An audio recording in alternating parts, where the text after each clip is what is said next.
In our Sunrise Smart Start, Timothy Granison, the estranged husband of former Rochester Mayor Lovely Warren, is set to appear in court this morning at 9:30. Granison pleaded guilty back in April to conspiracy distribution of cocaine. Both he and Warren charged with criminal possession of a firearm, endangering the welfare of a child, and failure to secure a firearm. Ticket sales for Rochester Fringe Festival going on sale today at noon. The festival also announcing the full lineup in a press conference today. The 11-day festival runs from September 13th until the 24th. Since it started in 2012, the 12-day festival has become one of the top 3 Fringe Fests in the U.S.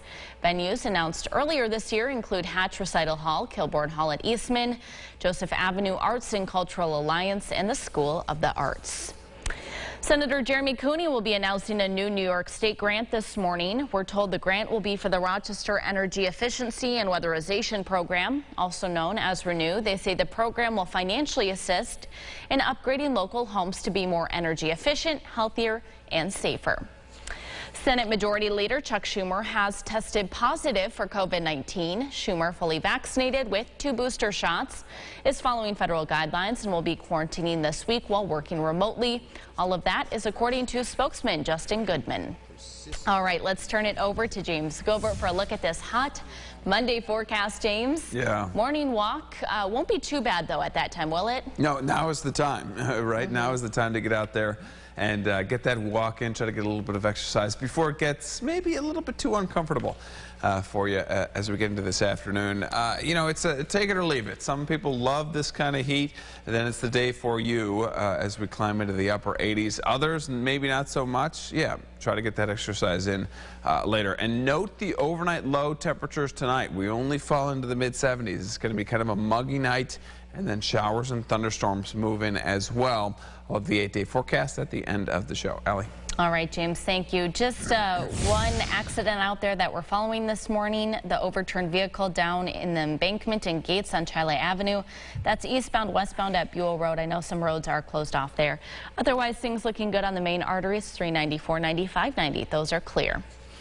Well, new this morning, Rochester police responding to reports of a gunpoint robbery involving a vehicle in the area of Resolute Circle and Resolute Street around 12:30 this morning.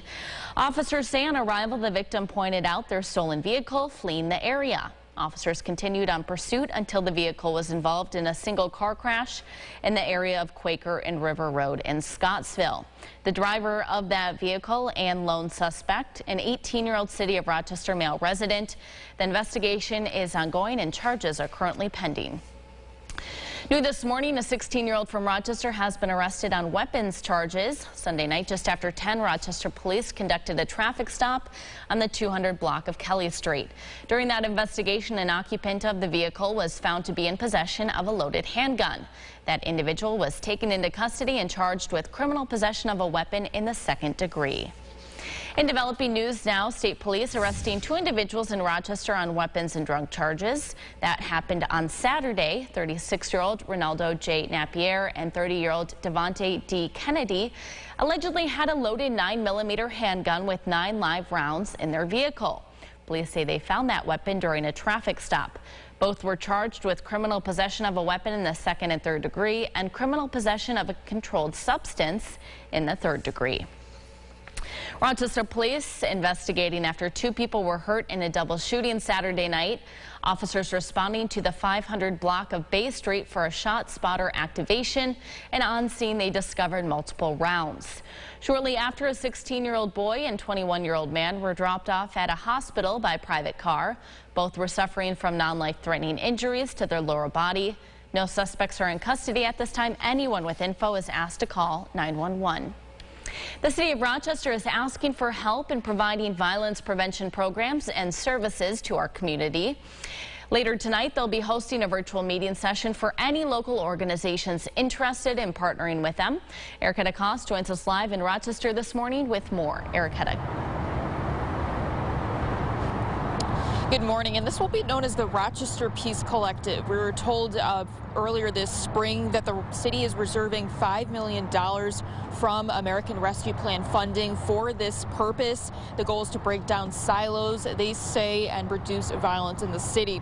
They have a request for proposals out seeking multiple organizations to help in this initiative. And this comes after the deadliest year on record for our city. 2 homicides last weekend as well over the 4th of July.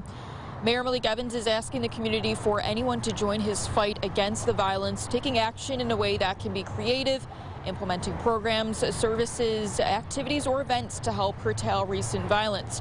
Organizations selected will form a network, as we mentioned, of community providers at the center of prevention. It's about prevention, it's about intervention, and it's about suppression. And that is what we will continue to do as an administration.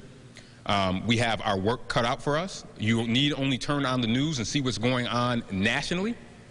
We have more people carrying guns than you talk to any former law enforcement officer or current law enforcement officer than we've seen in history. Now, the Rock Peace Collective will work under the direction of the city's special advisor to the mayor for violence prevention programs, as well as the Department of Human Services. In Rochester, Erica Cost, News 8. All right, Erica, thank you. And some examples of what the city is looking for include more re-entry programs, job training, and mental health support. At the Cornhill Arts Festival this past weekend, leaders of Rock Maidan accepted donations from festival goers in exchange for Ukrainian gear, such as paintings, flags, and shirts, encouraging everyone to also participate in their online fundraisers.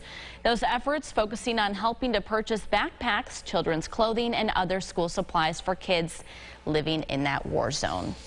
In national news now, President Biden signing a reproductive rights executive order enshrining abortion protections. The order establishes a task force to focus specifically on reproductive health care. It will also try to shore up some abortion medication protections and make clear health privacy protections, but it can only go so far. President Biden says now it's on Congress to make abortion access a federal right. Here's one some people might be talking about at the water cooler this morning. Fairport native Hunter McDonald selected in the NHL draft.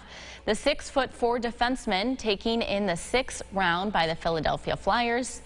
You can see in the footage here he was playing for the Red Raiders, spending the last 3 years in the NAHL and USHL. McDonald is playing for Northeastern University next year. Congratulations to him. Obviously very exciting news there. James, locally. Interesting.